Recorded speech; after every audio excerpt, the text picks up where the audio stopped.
Welcome back to IMC Live, an interactive series hosted by the Industrial Marketing Collective. I'm Alan Fennewald, Associate Content Director at Gorilla 76, the industrial marketing agency, and one of your IMC Live hosts. So, a few weeks ago, we talked about GEO audits, and today we're going to answer the follow-up question. Now, what do we do that we've identified the gaps and we know where we're not? We've got to figure out how to get to where we're not. So our founder, Joe Sullivan, has a line that we throw around a lot around here about AI search optimization, and that's if you're not referenced, you're invisible. All right. So yeah, if you're not a part of the conversation, you are not visible whatsoever. So you can't keyword stuff your way onto the top search results page with AI. You have to be genuinely answering people's questions or you're absent from the conversation entirely. And that's why today we have Gorilla 76's own Erik Schlosser, excuse me, a well-traveled strategist and presenter at the Missouri Association of Manufacturers Midwest Manufacturers Trade Show and Conference. Man, that is a mouthful. That's a lot. That's a That's lot. why we call it Man Strong. Man, strong. Uh, Yeah. but yeah, me and him presented on this topic this past spring on an actual stage, but a lot changes in the world of AI between the spring and the summer. So Erik, that's why we're really happy to have you. And of course, I'm always happy to see you. How you doing?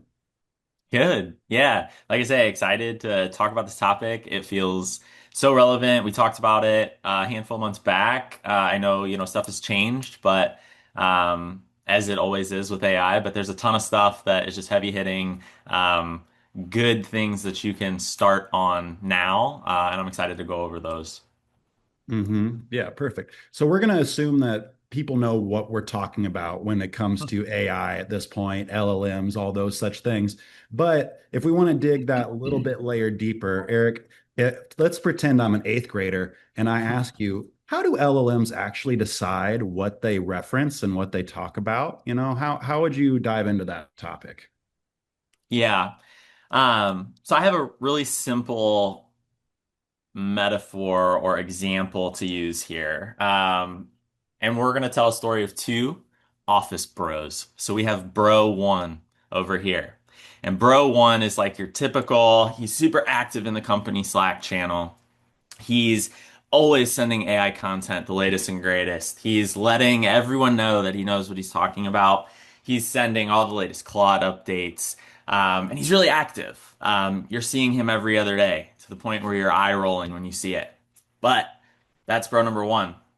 And bro number two is kind of your office floater. He's like not really heard from at all. But all of a sudden, he posts a really long comment. I'm not even gonna call it a comment. I'm gonna call it a small article, a small book in the company Slack channel about AI and his all of his thoughts and opinions and everything. So you've got two bros here that have much different approaches to explaining AI to the company and what they know about it. And I think if all of us were to pick one that we trust, we are going to unanimously pick bro number one because bro number one has solidified his authority through multiple posts, multiple different channels. Maybe he's sending podcasts, maybe he's sending YouTube videos.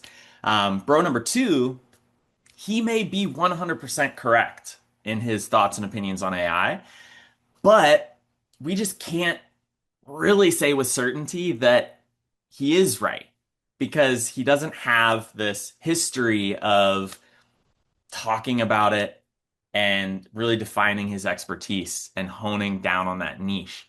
So we're all going to go with bro number one. And I think that's the best example I can think of on how to explain that. I thought that was very well explained. Thank you. Uh, when I hear it, I wonder. That sounds kind of similar to the old SEO game that we've been playing for, a couple decades now, maybe. Is it different? What's the same? How do we think about that? Yeah, that's a really good question. And I think this is like when you get on LinkedIn and, if you're watching any YouTube, there's like a lot of like super AI pilled dudes out there who are like, oh, this is like really doom and gloom. But the cool thing is that generally speaking, SEO best practices still apply. Um, and to a lot of people's relief, right? Because you've probably done SEO.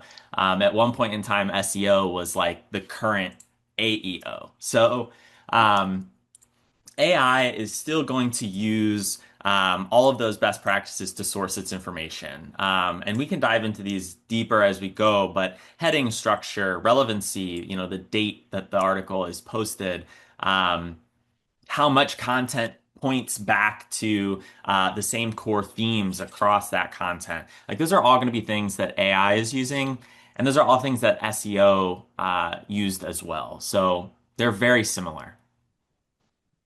So Eric, I have a question. What are the new signals that matter for like AEO, GEO today?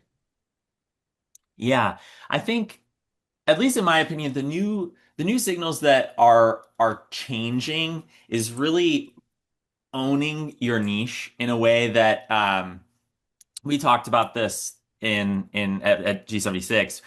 It's really important to have a niche that you own, that you have a good amount of depth in, rather than this wide, mile wide, inch deep.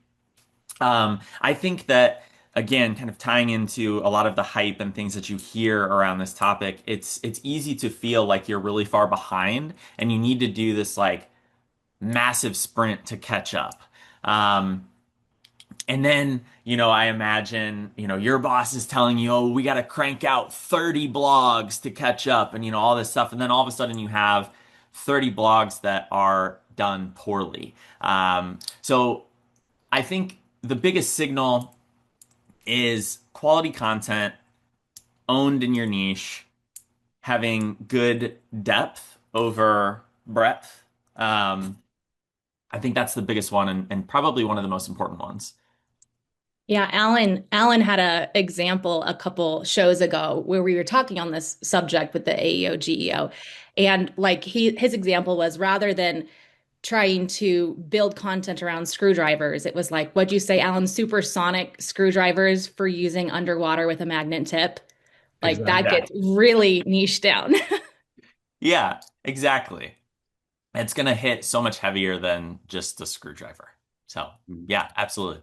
So as we're all trying to do this, what are the trends and things that you're seeing, both good and bad, that manufacturers are doing to try to make this strategy work? Yeah. Firstly, we're all in the marketing space. We can be honest with each other. The marketing space is not the fastest to be digitally up to speed. The industry seems to have a little bit of lag. And I feel that when I look at all of my clients' websites, um, a lot of them have kind of just the very basic information, the most basic information about them on their website. And sometimes it's honestly just flat hard to learn from the website what that company even is, or what they do, how they do it well, how they do it better than competitors. And I think that, as I said a second ago, this trend of feeling like you're behind and you really need to catch up, maybe this is making you aware, these times of AEO are making you hyper aware of how your website is behind and it needs to catch up, right? Just for example. So then you start cranking out, like I said, 30 blogs, and you're just like really wanting to maximize content. But unfortunately, your content that you're putting out, since it's rushed and you don't have a good strategy behind it, it ends up being pretty weak in terms of, as you talked about, AEO best practices. So I'm seeing that a lot. I'm seeing that fear of falling behind, so you get this rushed feeling to catch up, and then things go poorly. Um, we'll talk about some ways that you can do things right. We'll get into a content cascade. I know that was hinted at, which is a really good way to do this. So we can talk about that in a second.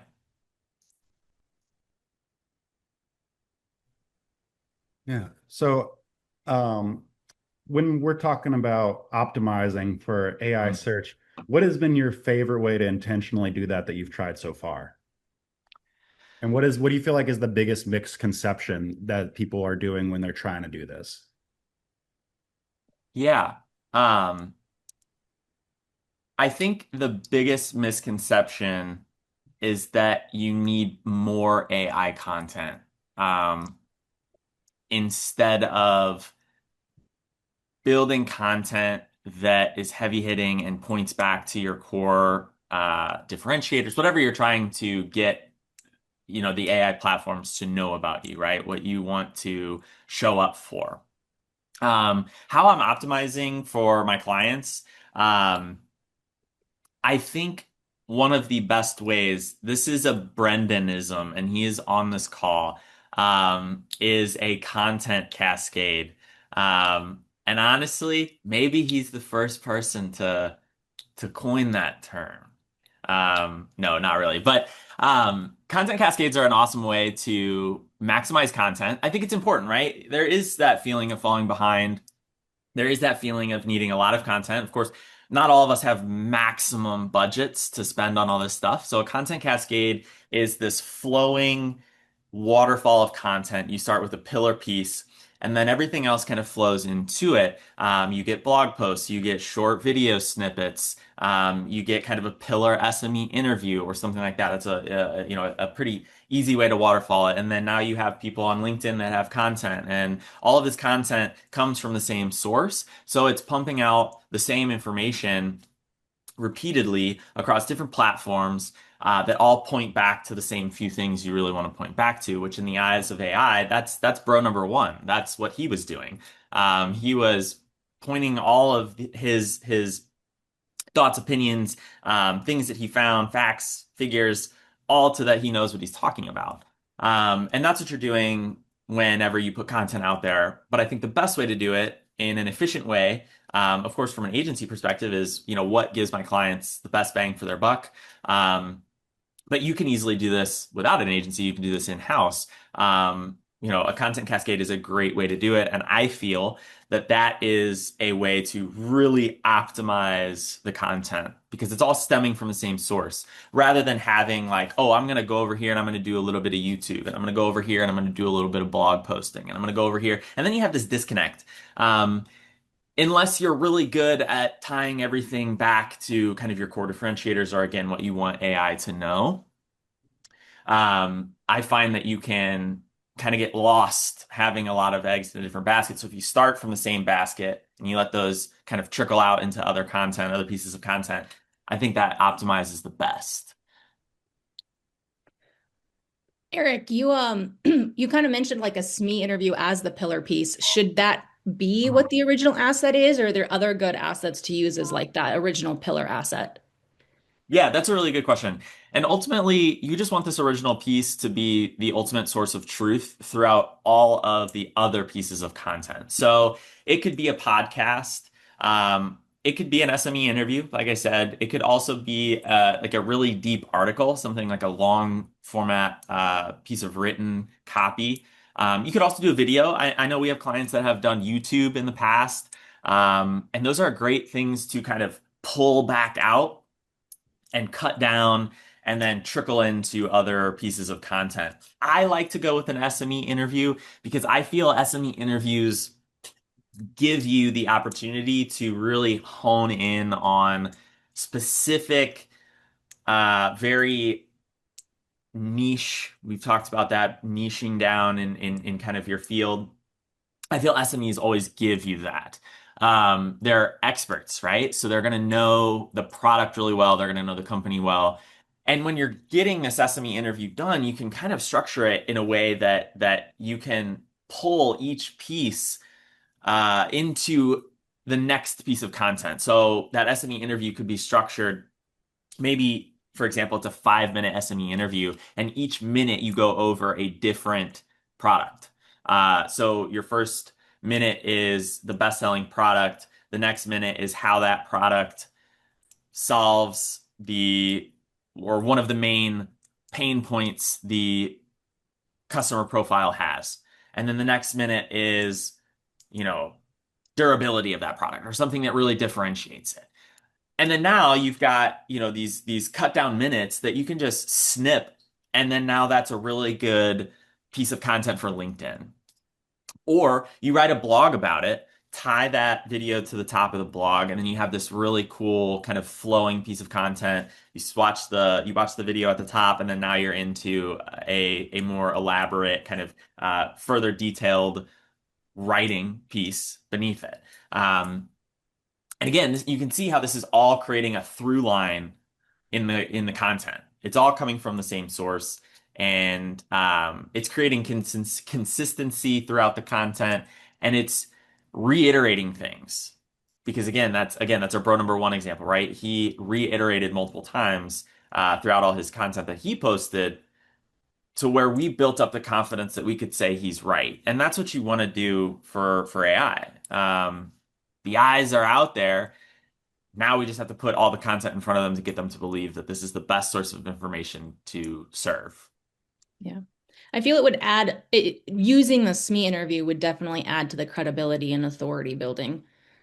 Absolutely. That's huge. Authority building is, again, that's an SEO term, what's your website authority?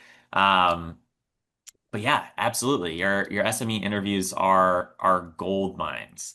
I love running them for our clients because they just work. And like in a time when people are busy, you want to get the most content you can in, it requires the least amount of work, the least amount of approval, right? All this content is coming from your pillar piece of content.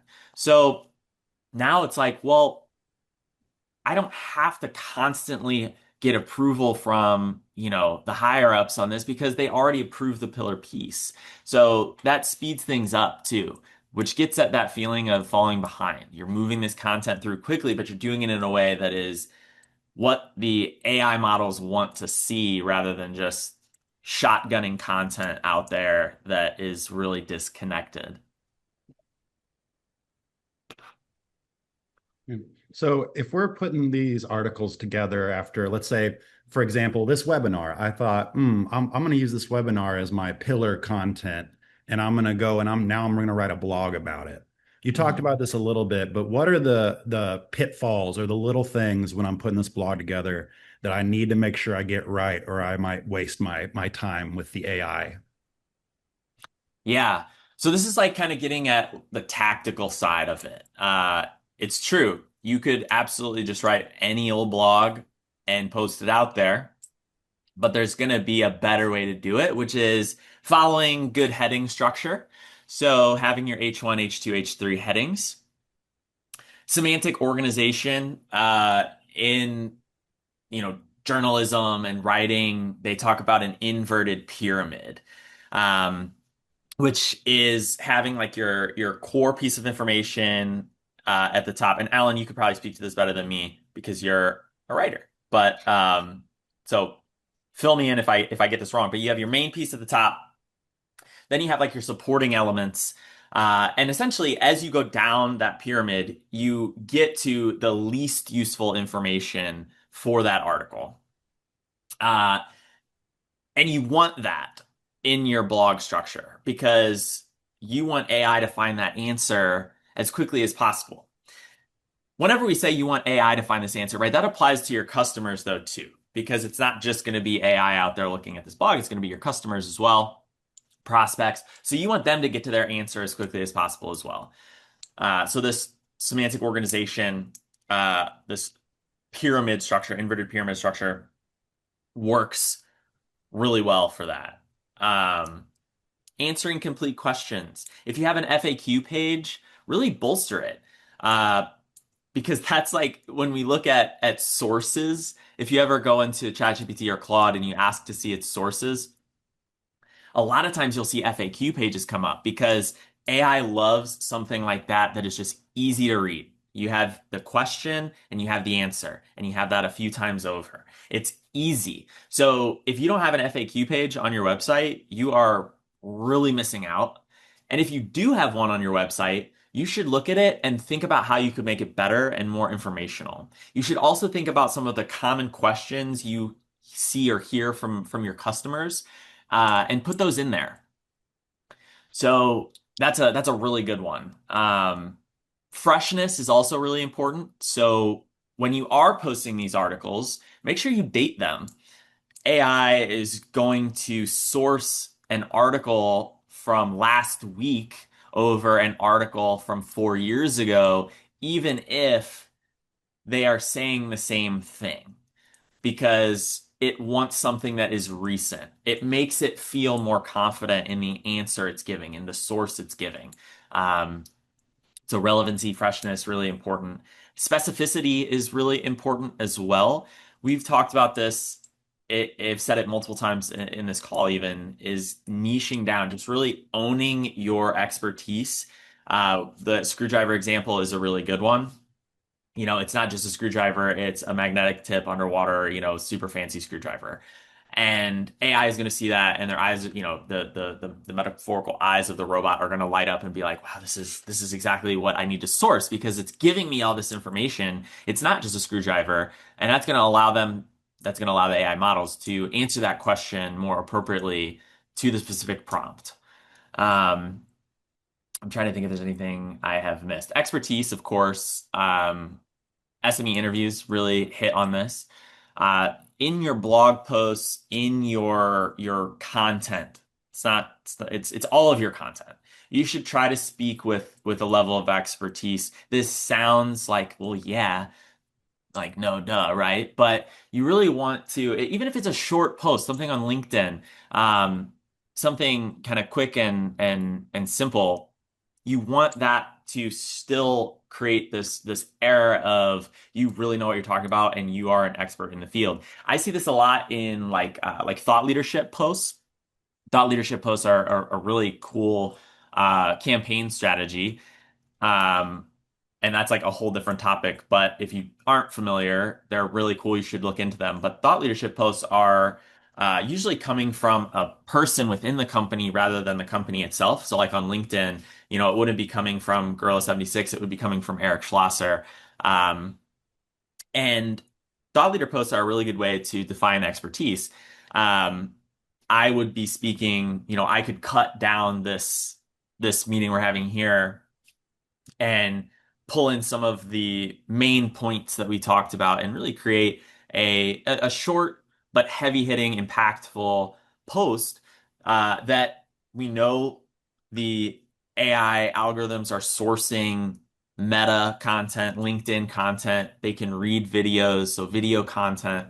Uh, so you don't get to slack off on LinkedIn or, your organic posting, I guess is what I'm getting at. You need to have this feeling of expertise across all of your content because it truly is reading all of your content now. Hmm.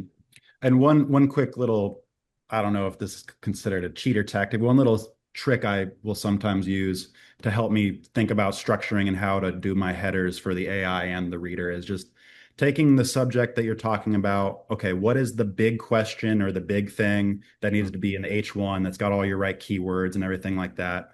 And then you take every sub question that tends to follow that big question, and you can order them in the with level of interest, like which one question you get the most. Okay, that's the top. Which one, go on down the list until you run out of questions. And if you don't want a blog that the headers are all just question and answer, like doesn't feel good to you, you don't like the FAQ feel of it, then you can just reword all those questions as statements and go from there. And it's a really good, easy way to make sure that you're getting everything included. Yeah, absolutely. So we talk about actually getting the article put together, but from our experience, our best clients have a whole lot more than articles floating around out there. So what are the best ways to support these pillar content you're putting together? Yeah, I think the best way to do this is through this content cascade example because you're taking your pillar piece and you're dividing it up across multiple other levels. And it's all going to point back to that original SME interview. So it's creating that through line for you.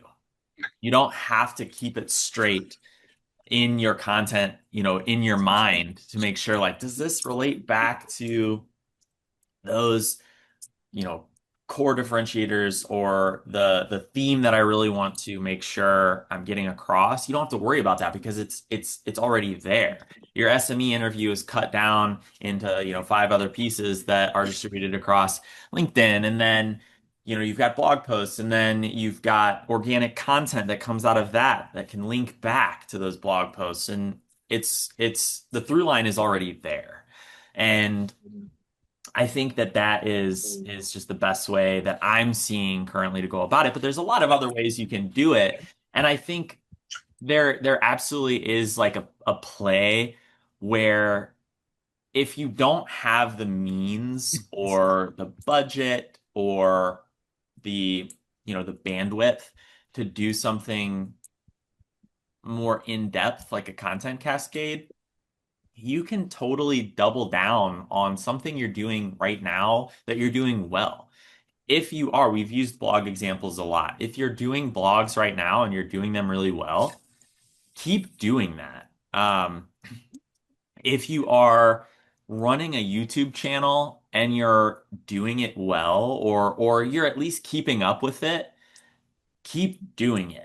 I think it's really easy to feel pulled in a lot of different directions, and it's easy to feel like you're missing out over here because you're doing well over here. And I advise people to just keep doing what you're doing if you're doing it well, and if it's getting the message across that you want. Um, again, consistency is key. So if you have something you're doing that is showing up, keep doing it and it'll keep showing up. Yeah. Oh, about that, though, I think we had a related question in the chat that we've been talking about already in there, but it might be fun to go ahead and bring her on. Brianna, do you want to talk about your question?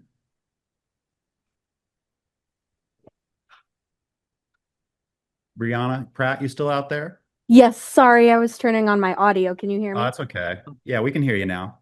Yeah, so I was just curious because at our company we have, it's not necessarily different product lines, but we have different technology lines. And so we're going through quarter by quarter and choosing one technology or one area of focus to optimize for SEO and AEO. And so one thing we did was just include an FAQ section at the bottom of a page. So I was just curious, is it better to have one FAQ page that's got, FAQ in the slug, or is it okay to include an FAQ section on sort of each of our different technology pages? Yeah. And Go ahead, Alan. Were you going to say something? just for your context in the chat, I said that we've kind of done this with like mini FAQ pages at the bottom of our pages before, as long as they're hyper relevant to the page, and as well as a bigger FAQ page separately. So just so you know what we already talked about in the chat a little.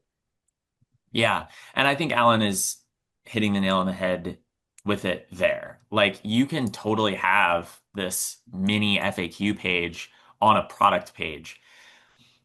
But keep in mind, it doesn't have to look like a traditional FAQ page. So it doesn't have to be written in a question structure. Alan talked about that a little bit ago. You could definitely reframe this or rewrite it a little bit to where it's a statement followed by what would be that answer piece. And then it looks a little bit less like an FAQ page. I don't know how exactly you have it written, and you maybe already have it written that way, but that would be a good way to just not have any like redundancy, like, oh, there's an FAQ here and there's an FAQ at the top, and then I go to this next product and there's also an FAQ there. You would keep kind of that very familiar feeling FAQ at the top, and then the product pages would have a more statement-based setup that is still getting to the easy to find information, easy to source kind of question answer that AI platforms like. Thank And you. as Aaron mentioned in the chat, if you did want to keep the question answer style, putting it in a table format would help kind of give it its own little space at the bottom of the page, so it doesn't feel like you're repeating the same FAQ section, whereas your FAQ page might be, more spread out and not in a tight table. Yeah. And then anytime you put a table into your website, run some sort of like web crawler through it just to make sure that the table is still readable. I find a lot that we have clients, I've seen it with clients where you have a really cool table or a really cool diagram and it is not readable to a crawler, which is, what AI is using to source its information. So you can just go find a web page reader, and if it can, read that information on your screen, then you know you're good. And Joel also had a question in the chat I think would be good. It's probably really relevant to a lot of listeners. Joel, you want to come on and talk about your question? Yeah. So just our company's pretty old, and our industry and product does not change. Our oldest company, over 70 years old, and the product is basically 70 years old. We don't really have new announcements in it. So it's very slow innovation or changes on that aspect of the business. So just trying to figure out balancing the relevancy or the recency need of content with the fact that there's nothing new to announce. I even get one of my media partners, they'll follow up like, hey, do you have any new case studies or projects to share about this product line? And like, nope, absolutely nothing has happened yet. It's a very long sales cycle. It's slow to move. So it feels like there's nothing to talk about. Yeah, that's really fair. A lot of our clients that we see are super long buying cycles as well. So what I would look at for this, just kind of thinking off the top of my head. So you said you don't have any case studies readily available. Is that just that you haven't made them yet, or is that you haven't reached out and found some clients that even if they're people that, bought your product 20 years ago, um, that's still so relevant because the product hasn't changed. So if someone was using it 20 years ago, it's still the same product today. Um, Am I understanding your question right? I mean, is that a possibility for you? Could you reach out to some of these like older customers of yours? Yeah, I mean, we do have some good case Yeah. studies. But I guess the thing there is like I have a case study on, how it's our concrete pole. So they, Hmm. very good. We have a case study on it surviving some of the wildfires. Oh, Wildfires ripped cool. through and our poles survived. We have similar with a hurricane. A hurricane came through, our poles stayed standing. Yeah. That's amazing. So Like that's it's the same thing, but so that story is still there. It's still good. It still gets referenced by our sales team, but it's how do I make that recent? The story of that hurricane is from yeah. 10 years ago. Yeah. Well, like the entire western half of the United States is on fire right now. I think you could probably like tie it to that. I mean, even if it's not, you know, oh, this image we have of this still standing after a wildfire, like it, even if it's not a current wildfire or something, it still makes sense. It still ties to a recent event, and you can kind of beat that recency piece by doing something like that. And also keep in mind, AI is going to see the date that you posted as relevant information. So don't be scared to like put that information out there, even if it's something that happened a while ago, put it out there. It's better than doing nothing. And I think that's like a good takeaway from this is that if you're doing nothing, you're definitely not showing up. If you're trying to do some things and you're, again, kind of throwing some things at the wall, that's a better place to be in than not moving at all. And one other kind of way that we've worked around this that maybe work for you, maybe it won't, but we've done like these employee bios, these extended kind of personal stories where that gives you the opportunity to talk about someone's certifications, their Mhm. past experience, projects they work on, specialties and all that stuff, and get it into a story that doesn't need to have any immediate relevancy to the wider industry because it's like, oh, we're just talking about this person. Maybe they just have been here 5 years. That gives you an excuse to talk about them or whatever it may be. Because talking about your people is always relevant to your capabilities. Yeah. Yeah, absolutely. Alan, I think that kind of leads us into our next section well. We've been talking about this for a while, but do we have any specific examples to actually look at? Yeah, we have a couple for sure. The first example that comes to mind, I want to kind of give us a range here. And the first example I have is a company called Power Electric. They make very, very specific custom built small motors. So think about the motors that are in like pool cleaners. They're underwater. They're in harsher environments. Slushy machine motors, really cold, hangar doors for like massive airplanes. So really niche, very custom, and they also do not have a massive marketing budget. That has been something that they've defined with us since the beginning. We don't have a massive marketing budget, so we have to work with kind of a small play here and make as big of impact as we can. So they actually have worked on they call it their motor blog. And if you pull up their website, it's clear, easy to find at the top, motor blog. They have a ton of resources on their website. But their motor blog is a huge resource because it gives great examples of motor use cases. It gives great examples of how they test like torque outputs. And again, very specific to what they do, which is already very specific. And we have found that that has shown up a ton in AI search. Their blog is being referenced more than product pages. And the cool thing about that is that they've done that pretty much in-house. And the funny thing was that they've been doing this for a while, so they have a good amount of content, which definitely helps. But they originally started doing this because it worked well with SEO. So originally this was an SEO approach, and now it's carrying right over into AEO, and it's showing up, which is awesome. You can do that on a small budget. If you have, someone that is able to write content and be specific, kind of carry that theme throughout, start doing that. That's a great way to do it. It's easy to add to your website, and it's great recyclable content too. Post it on LinkedIn. Yeah, good example. And then I would say our next like kind of other end of the spectrum example would probably be like the Cordy Construction Company. And Alan, I know that you are the account lead on that. So if you want to give that example. Yeah, sure. And this is exactly what I was just talking about a bit ago with those employee bio extended personal story. We call them personal stories.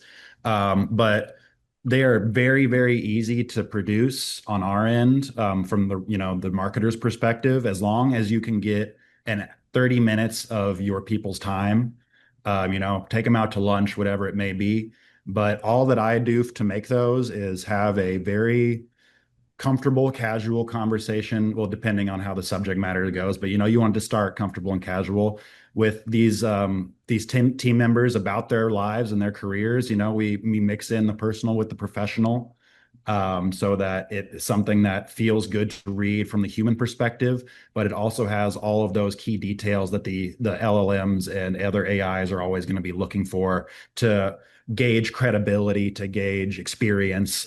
So we always include their favorite or their biggest projects that they've worked on their careers, any big achievements, any promotions, anything like that, that always gets listed, along with just the general arc of their lives. So these things are nice because the LLMs and AIs love them for all the detail we can add into them, but also they get shared around a lot because the people and that we're writing about and the people that know and love them and care about them all cherish these things. They get shared on Facebook, they get shared on LinkedIn.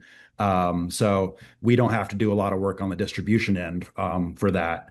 So that's always nice as well. And, it helps with the team sense of community, of company culture, of appreciation, so we kill a lot of birds with that stone, to use a morbid metaphor.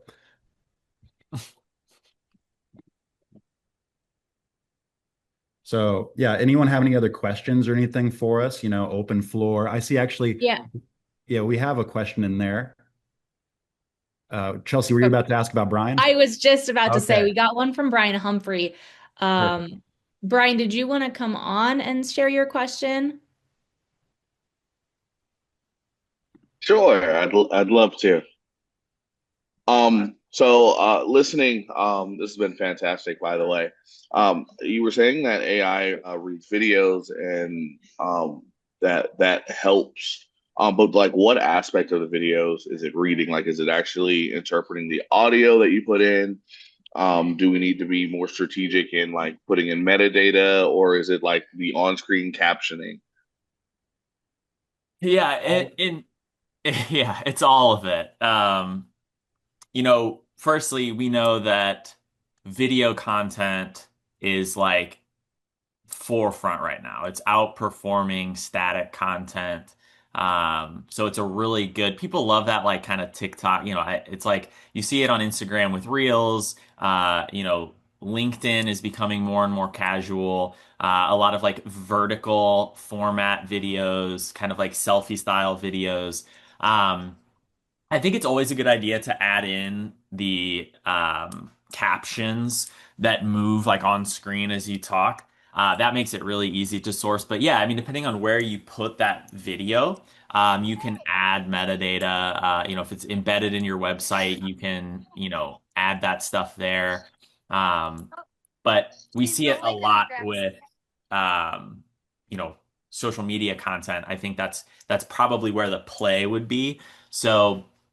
But I mean, it can read what you post. So it's gotten to the point where it's like really good at it too. So um, make it easy to read, but just get it out there. Thank you. Yeah, yeah. Yeah, great question. I have a question, Eric, that I think is probably going to be relevant to a lot of people here. We're all kind of in the industrial marketing space, and a Mhm. lot of the times we end up with like one person marketing departments in industrial marketing. So if I only have me as the whole marketing department, where do I start? Man, yeah. Um, that's a great question. And I think the best place to start is probably with some sort of GEO audit. Um, See where you're showing up now, if you are showing up, see where you're showing up so that you can get an idea of like, all right, our FAQ page is doing really, really well. Let me get some ideas off of here. Maybe I pull a couple of these questions out and make them their own individual piece of content. Um, and then the other thing I would say to do is you know, start adopting AI in your daily use cases. Um, I know that that's like cliche at this point, but I feel in the manufacturing space we have a lot of people that don't use it to its fullest daily potential for them. And what this is going to do is it's going to start to kind of it's going to be a force multiplier. It's going to, if you're a one man band, it's going to give you some other members of that band. Now you're going to need to train it and it's going to happen over time, but you're going to be able to build out tone of voice. You're going to be able to start making like custom gems or whatever platform you're using. You're going to start to be able to build things that you can reuse. So now it's like, all right, I've created a few blogs that I think are really, really good. Here, Claude, learn from these, and then that's going to help you crank more out. I think when you're a one-man marketing department, it becomes kind of an efficiency play to just maximize where you can. And I do think AI helps us do that. So use it and just experiment. But I think a good place to start is seeing where you're showing up now, where the shortcomings are, and you can do that with a GEO audit, an AEO audit. SEMrush does them. You can do them through Claude, and just see what comes out. I think it's hard to attack when you don't know like what you're attacking, right? Like it's hard to create a strategy when you don't even know where you're showing up now. So figure that out and then go from there. I think that's the best first step. That's great. All right. Well, sadly, it's about that time already. So, Erik, thanks so much for joining us. You've been Yeah, great. absolutely. To everybody, thanks for joining us in the Industrial Marketing Collective. We always love seeing all these smiling faces and all these great questions. But Erik, if folks have more questions, or maybe they just, like your face and want to see more of it, where should they hit you up? Yeah, I mean, you can find me on LinkedIn, of course. Um, that would probably be the best spot. Shoot me a message, link with me. Let me know if what your thoughts are. I'm always interested to hear. Let me know how you're implementing things right now and how it's working for you. I'm stoked to hear all that stuff. So find me there. Yeah, absolutely. I'm sure that they will.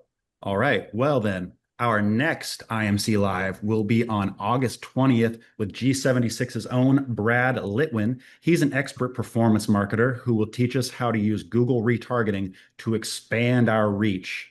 So, folks in the room, we'd love to see you there. Thank you so much for being here today. Until next time, it's been a pleasure.